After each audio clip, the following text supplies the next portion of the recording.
રાજકોટમાં કોંગ્રેસના આરએમસીના ભ્રષ્ટાચાર ઉપર નિબંધ સ્પર્ધા અંગે મનપાના સ્ટેન્ડિંગ ચેરમેને પ્રહાર કર્યા છે. કોંગ્રેસ નેતાઓ પોતાના ભૂતકાળને તપાસી પછી નિબંધ સ્પર્ધા યોજે તે પ્રકારનું નિવેદન આપવામાં આવ્યું છે. સાથે જ ભૂતકાળમાં રાજકોટના પૂર્વ મેયર એવા કોંગ્રેસના મનસુખ ચાવડાનું પોતાની અંગત સખી મિત્ર સાથેનું ટેલિફોનિક ઇલું પણ રાજકોટવાસીઓને યાદ છે.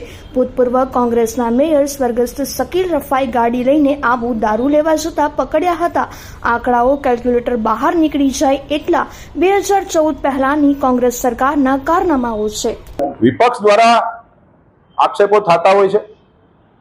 કોંગ્રેસે જે વિષય લીધો છે એ બાબતમાં મારે જરૂરથી સ્પષ્ટતા કરવી પડે કે 2000ની સાલમાં જ્યારે રાજકોટ મહાનગરપાલિકામાં રાજકોટની જનતાએ કોંગ્રેસને મેન્ડેટ આપીને જ્યારે રાજકોટમાં કોંગ્રેસનું શાસન હતું ત્યારે આ રાજકોટની જનતા ભૂલી નથી કે તત્કાલીન મેયર સ્વર્ગસ્થ મનસુખભાઈ ચાવડાએ કોર્પોરેશનના ખર્ચે પોતાના અંગત સખી મિત્ર સાથે કેટલા લાખોના મોબાઈલના બિલો જ્યારે વિદેશ પ્રવાસે ગયા હતા ત્યારે પણ આખો ભ્રષ્ટાચાર આવ્યો હતો અને કોંગ્રેસ સમિતિએ આ મનસુખભાઈ ચાવડાને મેયર પદેથી હટાવ્યા હતા.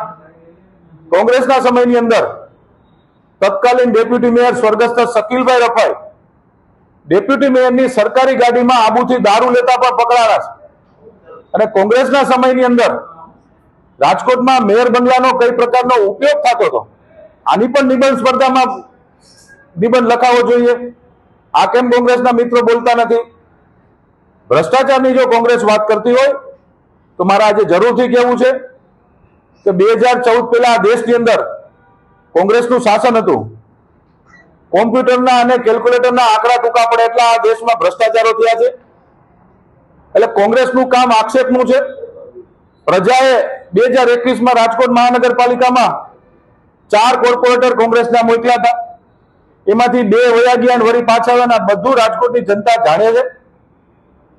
આપણે વિચાર કરી શકીએ કે રાજકોટના પ્રથમ નાગરિક મેં જેમ કીધું એમ કે જે સન્માનનીય પદ કહી શકાય મેયરનું, આ મેયર જો પોતાના અંગત મિત્ર સખી મિત્ર સાથે જો કોર્પોરેશનના ખર્ચે ટેલિફોનિક વાત કરતા હોય ને આયા કોર્પોરેશનમાં એના 3-4 લાખ રૂપિયાના બિલો પડેલા 2000ની સાલમાં, આજથી 24 વર્ષ પહેલાની આપણે વાત કરું છું. એટલે કોંગ્રેસના મિત્રોએ આને પણ એક વિષય લઈને નિબંધ સ્પર્ધામાં જવું જોઈએ. આનો પણ એક નિબંધ લખાવવો જોઈએ એવી મારી સ્પષ્ટ માંગણી છે. ભારતીય જનતા પાર્ટી એક કામ કરતી પાર્ટી છે. અમને અમારા કામમાં રસ છે, અમે કામ કરી રહ્યા છીએ. પરંતુ જ્યારે કોંગ્રેસે આ વિષય લીધો છે એટલે મારે કહેવું પડ્યું છે. બાકી હું કે ભારતીય જનતા પાર્ટી ક્યારે કોંગ્રેસને અમે લોકો જવાબ પણ નથી આપતા. જ્યારે નિબંધ સ્પર્ધાની વાત કરી ત્યારે મારે કોંગ્રેસના મિત્રોને ટકોર કરવી પડી છે. 5 વર્ષ અહીંયા આપનું શાસન હતું જ ત્યારે તમે લોકોએ શું કર્યું હતું અને એ પછી 2005ની અંદર જ્યારે મહાનગરપાલિકાની ચૂંટણીઓ આવી ત્યારે રાજકોટની જનતાએ ખોબલાભેર ભારતીય જનતા પાર્ટીના કોર્પોરેટરશ્રીઓને મત આપ્યા હતા. મારે માત્ર કોંગ્રેસને એટલું જ કહેવું છે કે રાજકીય આક્ષેપબાજી બંધ કરીને જે તમે 4 સભ્યો ચૂંટાણા છે એ ખાલી તમારા વોર્ડ નંબર 15 ની અંદર વિકાસ કરી તો જુઓ. મેં તો અઢળક ગ્રાન્ટો આપી છે, અનેક કોન્ટ્રાક્ટરોને એ લોકો દબાવી રહ્યા છે, વિકાસ કામો અટકાવી રહ્યા છે, કારણ વગરના રોડા નાખે છે.